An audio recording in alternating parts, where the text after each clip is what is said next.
বড় তালা আছে।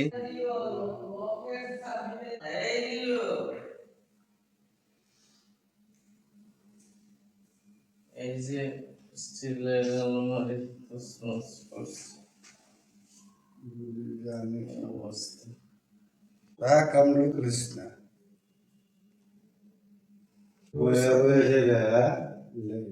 শরীরের অবস্থা শরীর কি কারবা ইন্না বিল্লাহি ওয়া ইন্না